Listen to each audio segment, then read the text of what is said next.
Hello বন্ধুরা, আমি এখন যাচ্ছি আমাদের এখানকার বৈশাখী মেলা। বৈশাখ মাস চলে গেছে, অথচ বৈশাখী মেলা এখনও শুরুই হয়নি, এখন কেবল শুরু হচ্ছে। তো চলো যাই আমাদের বৈশাখী মেলা ওরফে এক্সপোতে। কী বসেছে সেটা সামান্য কিছু ঝলক দেখিয়ে দেবো, আর কে যাচ্ছি সেটার জন্য চলো দেখতে থাকো। তো এদিকে আমার জন্য দিদি দাঁড়িয়েছিল অনেকক্ষণ, তো দিদির সাথে আমি ফোন করে মিট করে নিলাম আর তারপরে মেলার দিকে হাঁটা দিলাম।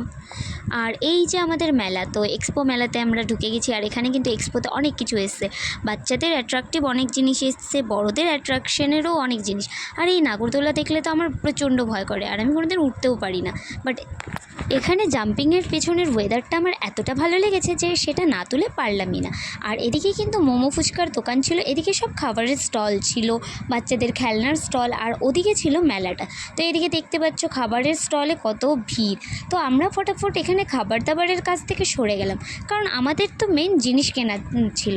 তাই তাড়াতাড়ি করে চলে গেলাম এখানকার মেলার স্টোরগুলোতে। প্রথমত স্টোরগুলো দেখে বোঝা যাচ্ছে না যে কেমন কি জিনিস, বাট সত্যি বলতে রিয়ালে অনেক ভালো ভালো জিনিস দেখতে পেয়েছিলাম, যেগুলো হয়তো ফোনে ভালো করে ওঠেনি। কানেরগুলো দেখে তো জাস্ট বলার মতো না, আমার তো মনে হচ্ছিল সব কিছু কিনে নিই, কিন্তু সব কিছু তো কিনে নেওয়া সম্ভব না না।